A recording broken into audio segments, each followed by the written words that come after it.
All right, so now we're ready to do some problems dealing with solids that have holes in them. All right, so these are all going to be washers. All right, they'll all be washers. All right, so the first thing you got to do is get a visual for what's going on. All right, so this is 2 minus x squared, so that's a parabola turned upside down and up 2 units. So here we go. Whoops. And it's up 2 units, so this hits a 2. And then we've got g of x equals 1, so that's y equals 1, so that's a horizontal line at 1. All right, so 1. And then we've got this area between the two. All right, now notice this is just like a problem we did before. But last time I had you rotate it around the line y equals 1, so there wasn't a hole in it. So now this time I want us to rotate it around the x-axis, which this is our x-axis down here. So we're rotating around our x-axis. So what happens is this little crescent now isn't rotating around this line y equals 1. It's rotating around the x-axis down here. So what's going to happen is that piece is going to end up coming down here like this. And we're going to end, this is where it ends up down here. And it's rotating around. So what this actually makes is like a napkin holder or something. All right, so this is going to be like a ring. It's going to be like a sphere type thing, and then it's going to have a hole in it for like a napkin ring holder or something like that. All right, and so I've got these circles. Now notice I've got a big circle, and then I've got a little circle that creates the hole. All right. So my big radius goes from the outer function down to my axis. That's my big radius. That's my capital R. My little radius goes from the innermost function to the axis. Remember, your axis is in both of them. All right. So from the outer function to my axis, and then from the inner function to the axis. All right, so that's my big R and my little r. So now let's set up our volume. So I always tell people to kind of set up what you're going to do first. So I tell people to do your integral, make pi, put your pi symbol, and then do like a big bracket. A big bracket. And since we're going around the x-axis, we're in dx, okay? And then inside this big bracket, do 2 sets of parentheses that are being subtracted and put squares on both of them. So this first one is going to be our big R squared, and this second one is going to be our little r squared. So always just set up your equation. If you do an equation setup, then all you're doing is filling it in and you won't make any mistakes. You'll be perfect. All right. So I need my limits of integration. So again, I need to figure out it goes from this point of intersection to this point of intersection over here. Well, when we set these equal to each other last time, we did 2 minus x squared equals 1. I'll do it factoring this time. So if I move all this stuff over to this side, that'll give me x squared minus 1. And then you factor that into x plus 1, x minus 1. And so my 2 solutions are 1 and -1. So this hits the x-axis at -1, or the x-coordinate of this intersection is -1, and the x-coordinate of this intersection is +1. So we're going to integrate from -1 to +1. Now I need my big radius. Now do the standard thing like I told you every single time.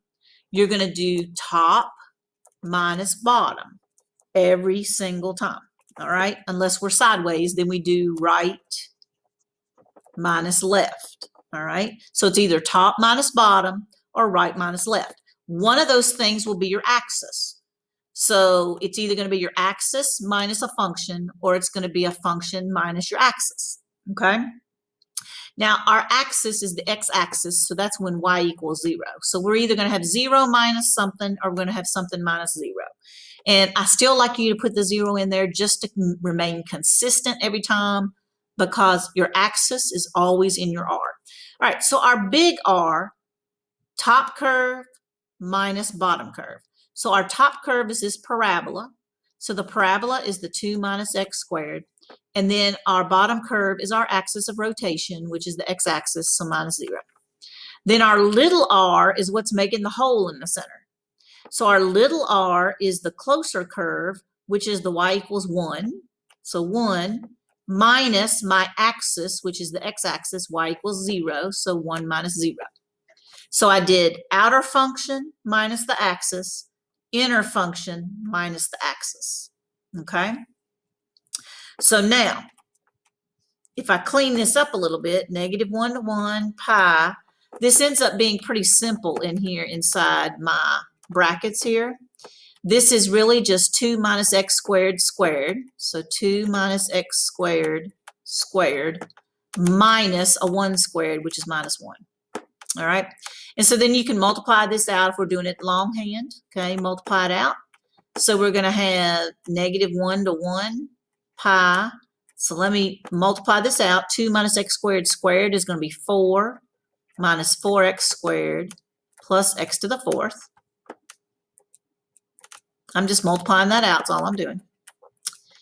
And then minus 1. All right. Oh, got the big old line in the middle. All right, so now my integral is going to be -1 to 1 pi. And if I just clean that up by subtracting the 1, it's 3 minus 4x squared plus x to the 4th dx. All right, so then to do the antiderivative. So my antiderivative of this, I'm going to keep the pi. So my antiderivative would be 3x minus 4 and then x to the 3rd over 3 plus, and the antiderivative of this would be x to the 5 over 5. I don't need the plus c because I'm evaluating from -1 to 1. Easy numbers, thank goodness. So then I'm going to do the fundamental theorem of calculus. So I'm going to put a 1 in here. So it's pi times, put the 1 in here, I've got 3 minus 4/3 plus a 5th. And then putting a -1 in there, I'm going to have -3, and putting a -1 in here is going to make +4/3, and then putting a -1 in there will make -1/5. Okay? So I'm going to pull out pi and then put together everything I got left. So this is going to be 3 minus -3, which is 6. -4/3 minus 4/3 is -8/3. And then a 1/5 minus a -1/5 is a 1/5 plus 1/5, which is 2/5. All right. And again, I'm going to make this out of 15ths because that's my common denominator. So 6 and 15ths, I believe, is 90. All right. And then multiplying by 5 here will be minus 40 15ths because that'll be 5 over 5. And then times by 3 will be plus 6 15ths for that. So my final answer, how many 15ths is that? 90 minus 40 is 50 plus 6 is 56 15ths. Ah, that's the right answer. Yay! All right. So 56 15ths pi. And if you math 9 it on the calculator, that's 11.729. 11.729. All right. So that's the first one. 56 15ths pi. And then, or decimal equivalent, 11.729. All right, next problem. I'm trying to not make the video so long. So hopefully if I'm going too fast, you can just pause it or something. All right, so find the volume of the solid by revolving the given region about the given axis. All right, so this one, I need to have a sketch a picture of what this looks like. All right, we know square root of x looks like this. And we know x squared looks like this. Well, it's the whole parabola, but I'm only drawing a piece of it. So we get this little leaf right here when we draw these two curves. Square root of x and then x squared, they intersect, make this little leaf. All right. The intersection of these two things, if you set those two things equal to each other, they intersect at the point 1, 1. Okay. So this is the point 1, 1. All right. So now they intersect at 1, 1. And of course, here at the origin at 0, 0. All right, now we want to rotate this around the x-axis. So when you rotate this, this is going to be that little weird looking bowl that I showed you earlier. So this gives you our little leaf below, and it rotates around. So it's this interesting little bowl with a hollowed out tornado on the inside. All right. So what's happening here? I've got down to my x-axis, this is my big radius, R, and then what's making the hole is the underside here. So the big radius is from the top function down to the x-axis, that's my big R, and then my little radius is from the innermost function down to the axis, so that's my little r.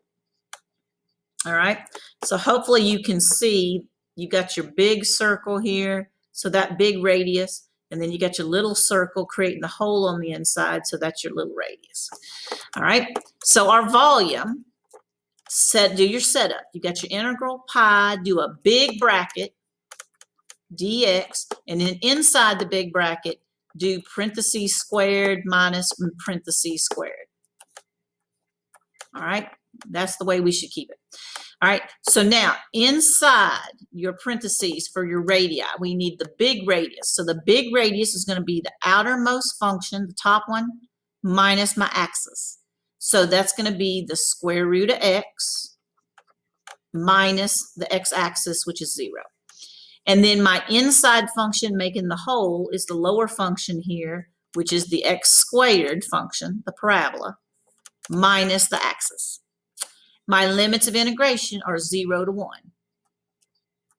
So we're going from 0 to 1. All right, so if I clean this up a little bit, 0 to 1 pi, inside this bracket, it's not too bad, actually, what's inside here.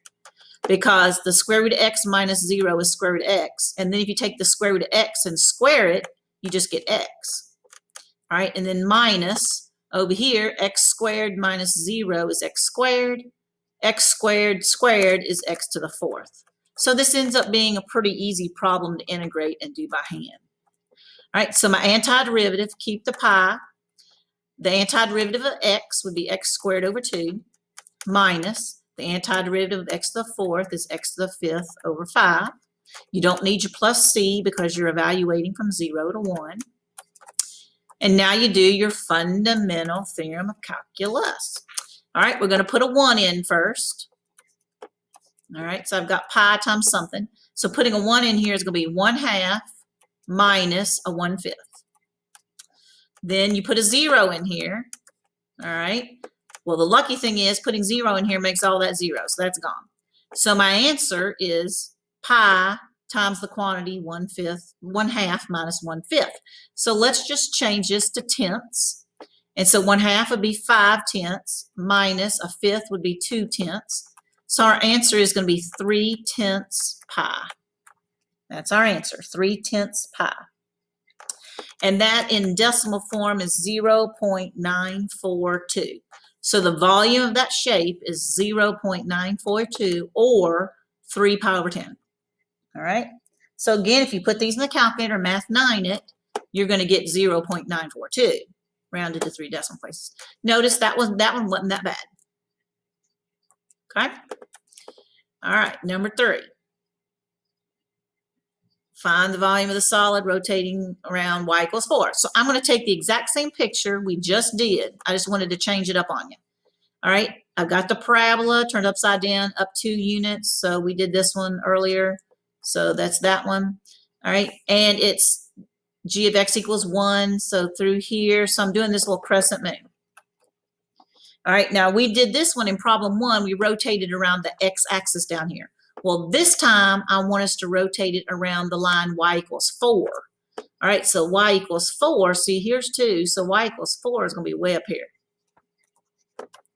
So we're going to rotate around y equals 4. Okay, well, let me just sketch a little bit. This little thing ends up going way up here, right? That other little piece ends up rotating way up here. So you got these big circles. It didn't have to be quite that big, but so you've got this big circle like this, and then you've got the little circle that creates the hole. All right. So what's creating the radius of the big circle? Well, it's going to be the farthest out curve to the axis. So my farthest out curve, which was this y equals 1 right here, okay, my farthest out curve to the axis, which my axis is the y equals 4. That's my axis. And then what's creating the hole on the inside of this thing is going to be from the innermost function to the axis. So this is your big R, this is your little r. All right. So there's our picture. So the volume is going to be an integral pi. I do a big bracket, dx, and then inside my big bracket, I do something squared minus something squared. All right, so to get my big radius, so my big radius, remember we always do top minus bottom. And remember your axis is always in your radius. So our axis is 4. So that means there needs to be a 4 in both of these parentheses. So I'm going to do top curve minus bottom curve. So this is going to be 4 minus 1.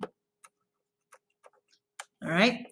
Then in the little radius, I'm going to do top curve minus bottom curve. So that's going to be 4 minus the parabola. So this will be 4 minus, and the parabola is 2 minus x squared. All right.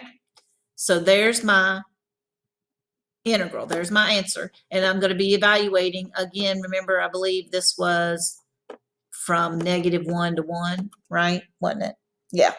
So this is going from -1 to 1, because that's where we set these two things equal and solve for where they intersect. All right. So now, if I do this longhand, -1 to 1, let's simplify this a little bit. Inside this a little bit, 4 minus 1 is 3. 3 squared is 9. Minus, and then in this, I've got 4 minus 2 minus x squared. Well, 4 minus 2 is 2, and when we minus a negative x squared, we get plus x squared, and then that quantity has to be squared. I'm going to do the whole thing. We're not going to cheat. All right, 9 minus, and now I'm going to square all that out. So 4 plus 4x squared plus x to the 4th. And now I'm going to just simplify by distributing the negative and then simplifying 9 minus 4. So 9 minus 4 is 5. We distribute and get a minus 4x squared. We distribute and get a minus x to the 4th dx. So now I do my antiderivative. So my antiderivative, I keep the pi. The antiderivative of 5 would be 5x minus 4. The antiderivative of x squared is x cubed over 3 minus the antiderivative of x to the 4th is x to the 5th over 5. And then I'm evaluating from -1 to 1. At least we're keeping the numbers we're evaluating pretty simple. Okay, fundamental theorem of calculus. All right, you put a 1 in. So this is going to be 5 minus 4/3 minus 1/5. And then we're going to put a -1 in. So a -1 will be -5. That's going to be negative times a negative, be positive 4/3. And then a negative to the 5th is negative times another negative, be a positive 1/5. All right, so now everybody has a pi in it, so I'm going to pull the pi out and do the math. So 5 minus -5 will be 5 plus 5 is 10. Negative 4/3 minus a 4/3 would be negative 8/3. Negative 1/5 minus a 5th is negative 2/5. All right, I'm going to make this 15ths again. Now I got times by pi, so 15ths, this will be 150. And then times by 5 will be minus 40. Times this by 3 will be minus 6. So how many 15ths do we have? 110 minus 6 is 104. Yay! 104 15ths pi. And then if you write that as a decimal, that ends up being 21.782 if you math 9 that. So if you math 9, 104, well, if you math 9 the integral, it's going to give you If you math 9 the integral, it's going to give you 21.782. And that's 104 pi divided by 15. That's also what it equals, 21.782. So it depends on whether we want the exact answer using pi or whether we want the decimal where we've math 9, just put this function in the calculator and math 9 didn't got the answer. All right. So that's the good thing. You can always check your answers. All right. So that was number 3. All right, so now I wanted to do a couple of them where we're turned sideways, just so you make sure you understand how to do them turned sideways. All right, so the first thing is you need to get an idea of what this looks like. So x equals 2y is the same as y equals a half x, just divided by 2. So y equals 1/2 x. So that's a linear function that has a slope of a half. All right, that's all that is. All right, then I've got y equals 0. Y equals 0 is the x-axis. And then x equals 3 is a vertical line at 3. So we're talking about this little triangle. That's what we want. Now we're going to rotate this triangle around the y-axis. Okay, so we're going around the y-axis. So I don't want to do 0 to 3. Since I'm going around the y-axis, I've got to do 0 to whatever this intersection point is right here. Okay. So when x is 3 on this line, when x is 3, that means y is going to be 1.5, because 2 times 1.5 is going to equal 3. So this is 1.5. Because when x is 3, y is 1.5. 2 times 1.5 would give you 3. So when we do our integral for our volume, we're going to do the integral from 0 to 1.5. Remember, it's pi. Then do a big bracket. Now we're in y's, so I need to put a dy, which is why I have y numbers on my integral. That's why I'm doing 0 to 1.5 instead of 0 to 3, because I'm in dy. My terms are in y's up here. All right, so now I need to do big R squared minus little r squared. Okay, so now, and I tend to make the wrong one the bigger parentheses, so let me fix that, because I think the first one's, I'm going to need less space. Okay, so I've got my big R squared minus my little r squared. So now we're going around this way. We're going around the y-axis. So this is my rectangle that's getting rotated around this way. So it's, that little rectangle is going to come over here. So I've got my big radius, and then I've got my little radius that's making my hole. All right. So what's my big radius? Since I'm going around the y-axis, it's the y-axis to the curve farthest away. That's big R. And then what makes the hole is from my axis to the curve closest to it. So that's little r. So we're going around the y-axis. So from the y-axis to the curve farthest away, that's big R. And then from the y-axis to the curve closest to it is little r. Okay? So to do big R, remember, well, to do any of your radii, first of all, your y-axis is going to be in it, and then the y-axis is x equals 0, is the y-axis, all right? X equals 0. So there's going to be a 0 in here. And when you're doing sideways, you always do right minus left. So to do big R right here, I'm going to do the right function, which is 3, minus the y-axis, so that's going to be 3 minus 0. So 3 minus 0. Then to do little r, I'm still going to do right minus left. So I'm going to do the right function, which is this line, which is the 2y, minus the y-axis, which is 0. So notice your axis is in both of them. I want you to still write minus zeros on your setup just to keep consistent. All right, just to always know your axis of rotation is always in both of your r's, okay? And we always do right minus left. So this is 3 minus 0 and 2y minus 0. So I'm doing 0 to 1.5. I've got pi on the outside. So when I simplify this a little bit, this is not going to be too bad. 3 minus 0 is 3, and 3 squared is 9, minus 2y minus 0 is 2y, and then 2y squared is going to be 4y squared. So this ends up being very easy to integrate and very easy to do by hand. All right, so to do the antiderivative, I keep my pi. The antiderivative of 9 is 9y, minus the antiderivative of 4y squared, I keep the 4. Y squared is going to be y cubed over 3. And then I'm going to evaluate from 0 to 1.5. So now I can do the fundamental theorem of calculus. All right, I'm going to plug a 1.5 in there. So pi times something. So 1.5 times 9. And actually, you can think of 1.5 as 3/2. It might be easier in our brain to think of 1.5 as 3/2. All right, so 9 times 3/2 would be 27/2. Might be easier to think of it that way.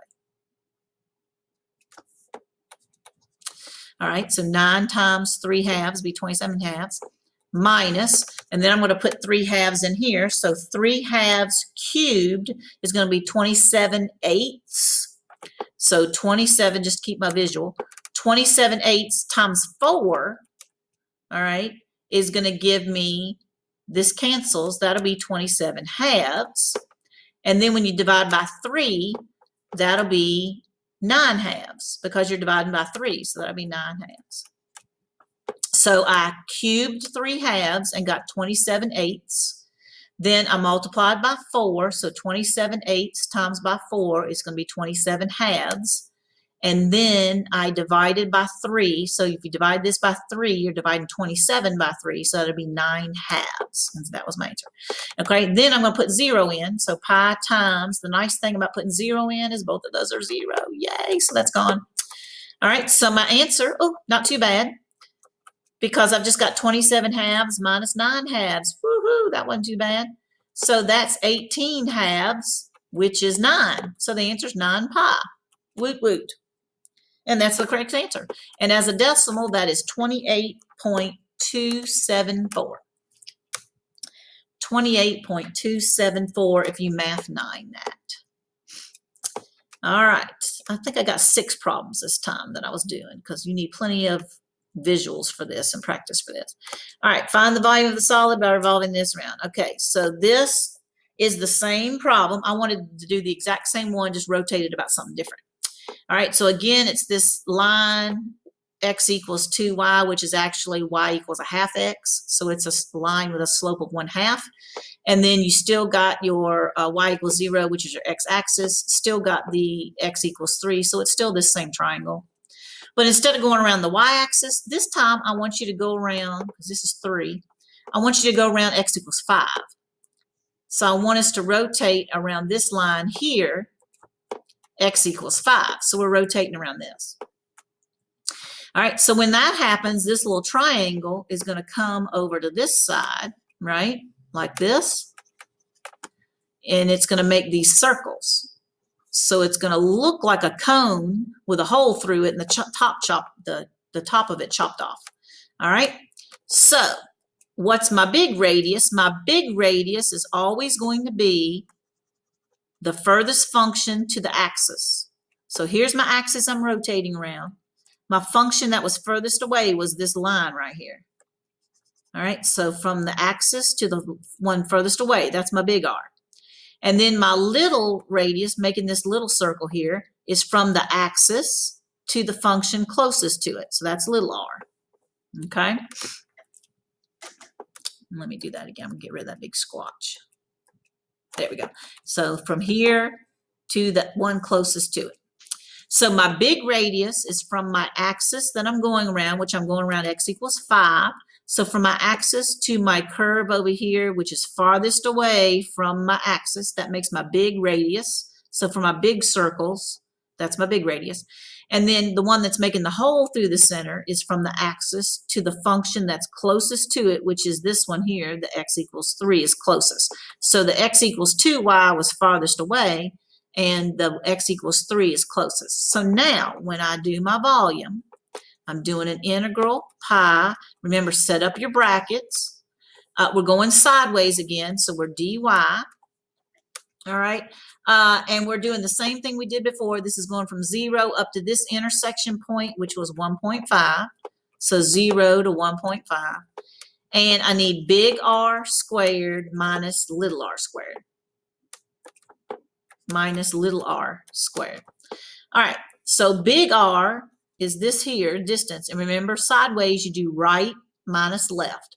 So my right is going to be my axis, right? So the curve on the right is my axis. So this is 5 minus the function on the left, which is this line, 2y.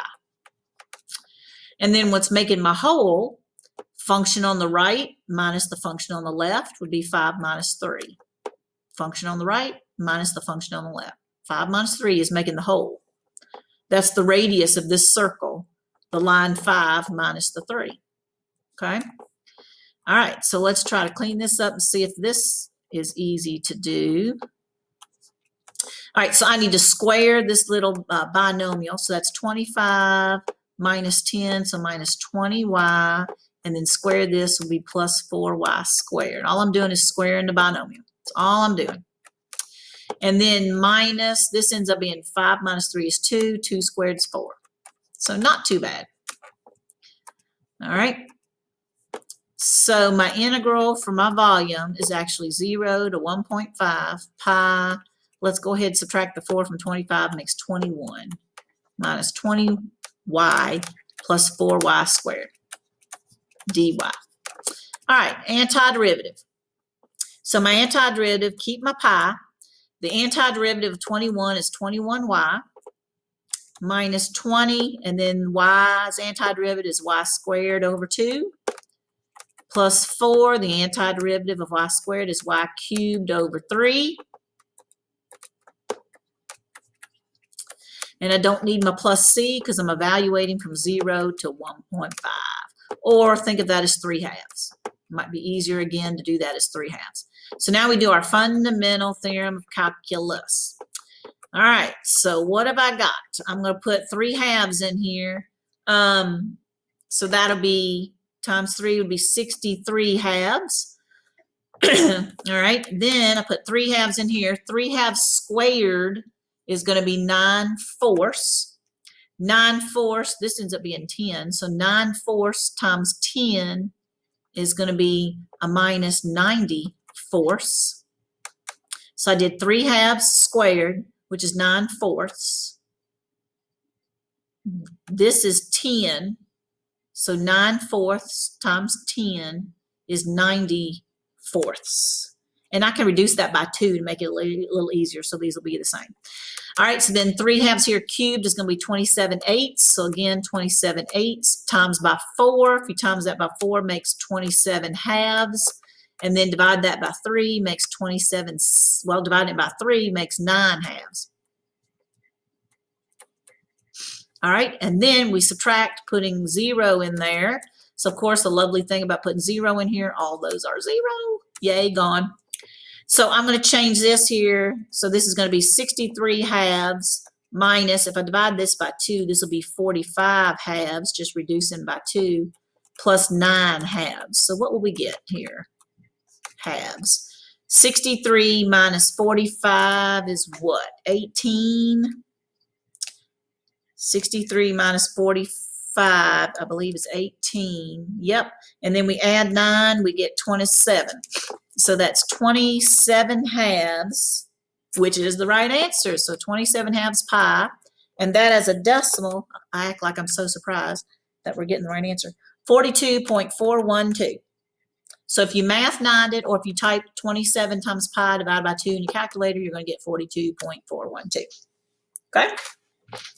All right, so that would be the volume of this cone-shaped thing that looks like a cone with a hole through it and the top chopped off. All righty, which could be another like napkin holder type thing. All right, the very last one, I apologize for this being a little bit long. This last one I wanted to show you because on this one, we're going to need to do both. All right, we're going to need to do both a disc and a washer, and I'll show you why. All right, so I have the function y equals x squared plus 1. So that's a parabola shifted up 1. And I'm going to draw it like this, pretty wide there. All right, so this is a parabola shifted up 1 unit. And then we've got y equals 0, which is your x-axis. You've got x equals 0, which is your y-axis. And then you've got x equals 1. All right, so x equals 1, I'm going to put that out here. So x equals 1 is a vertical line. So we're looking at this shape here. Okay, this weird shape here. All right, now we're going to rotate it around the y-axis. So this is the y-axis, so I'm rotating it around the y-axis. So you notice if I take this and rotate it around the y-axis, this is going to come over here like this. All right, and if you notice from here down, excuse me, so from 1 down, this thing is solid, so there's no hole in it. But from 1 up to here, where this intersection point is, which I guess I drew that little dash a little too high, up to here where this intersection is, from here up to here, which happens to be 2, just because I already know already, but this ends up being 2, and the way we can do that is if we put 1 into our parabola. So if you put 1 into your parabola, 1 squared plus 1 gives you 2. So this point is the point 1, 2. All right, so it goes up to 2. There's a hole here. So when this thing goes around, I've got this rectangle going all the way over here. So I've got a bigger circle, and then I've got a hole on the inside. So this problem is a disk problem where there's no hole from 0 to 1. And then from 1 to 2, we have a hole in the graph, or a hole in the shape. So we have to do both volumes and add them together. So for the first part, which is your disk, remember your disk volume, you're doing your integral. We're going to go from 0 to 1. And that's pi, my radius squared, and dy. Okay? Then for your washer volume, you're doing the integral from 1 to 2, pi. And remember here we do our big bracket, dy. And then inside here, I do big R squared minus little r squared. Okay? So, and I'm going to add these two together because I've got to do the volume of this plus the volume of this piece up here. Okay? So let me do green here. So my big radius for this washer here is going from here over to here. And then when I get to my washer, I'm going to go big radius from here all the way to my axis, which is the same thing as this one. And then the inner function to my axis makes my little r. So this is my big R, and this is my little r. Okay, so for my smaller one going from 0 to 1, my big R is right curve minus left curve. So that's going to be 1 minus 0. Okay, then for my washer one, my big radius is still 1 minus 0. But then the hole up here turns out to be the parabola minus 0. So my parabola is x squared plus 1. Of course, I made that little parenthesis small, minus 0. So it's right curve parabola minus my axis, which is 0. The y-axis is x equals 0. So that's why I'm minusing 0 every time. All right, so I've got to evaluate both of these and then add them together. And that would be my answer. All right, so for the first one up here, I'm going to put them down here so I can get them all together. So I've got 0 to 1 pi, and this just ends up being 1 minus 0, which is 1 squared. So that's just going to be 1 times pi, so that's going to be pi dy is all that one is. And then I'm going to add to that this other integral from 1 to 2. And let's simplify this a little bit. Pi, and inside here we've got 1 minus 0 is 1, 1 squared is 1, minus, and then in here this is going to be x squared plus 1 minus 0, which is just x squared plus 1. But I have to square that quantity, and it's behind a minus sign, so I need to keep it that way. So if I square this, I got x to the 4th plus 2x squared plus 1.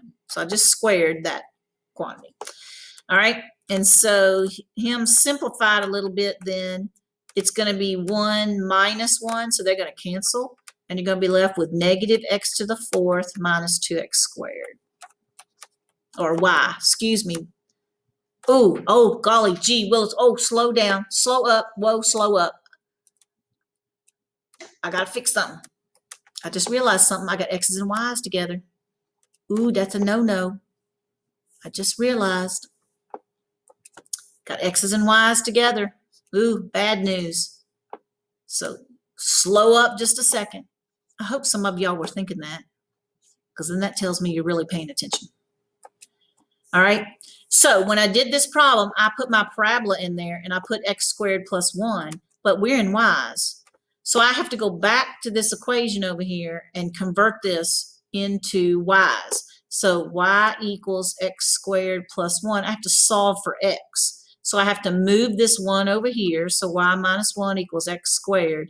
And then I need to take the square root. So x is the square root of y minus 1, because this ends up making the problem so much easier.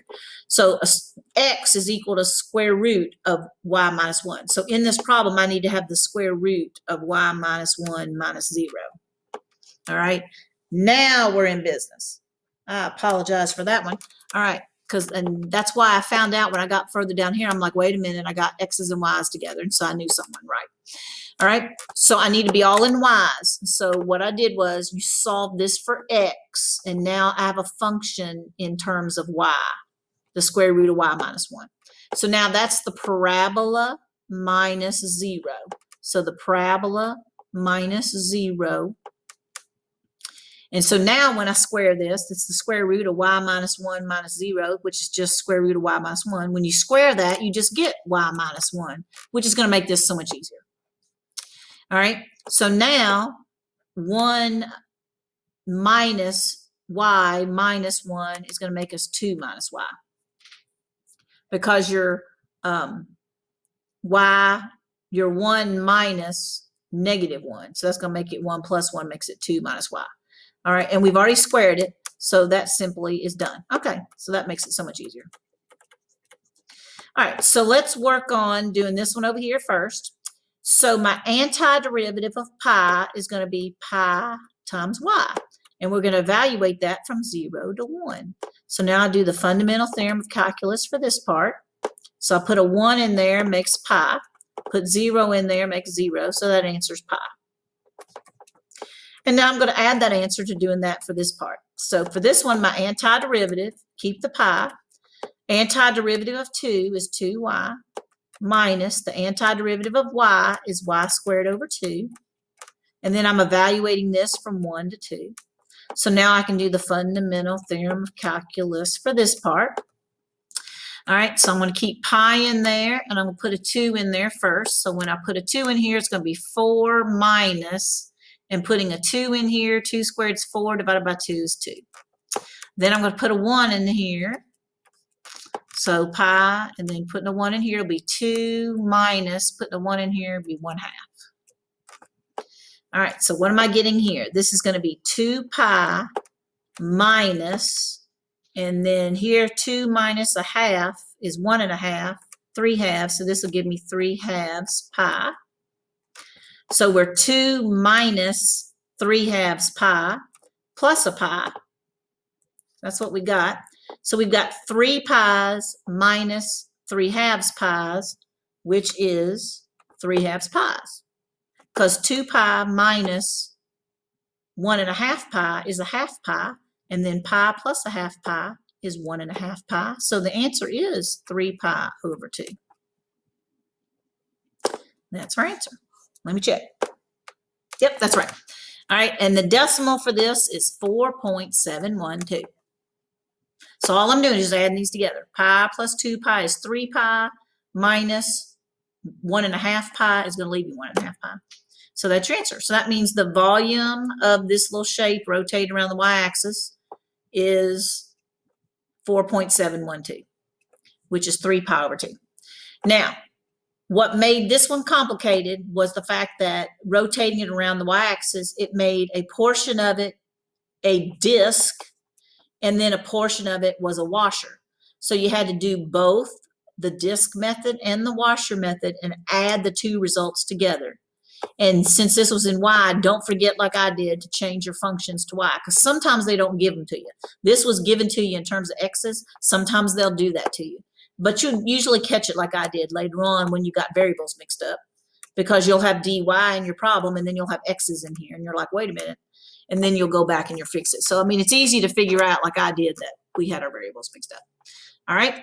So that is washers. And so hopefully you can do a few of your problems and go back and watch more examples if you need to. I'm sorry these videos were kind of long, but this is kind of difficult, and I know it's very, very new material, so I wanted to make sure I took the time and didn't like fly through it and just do one example. All right, so I apologize for the length of the videos, but it's important that you learn how to do these. So go practice.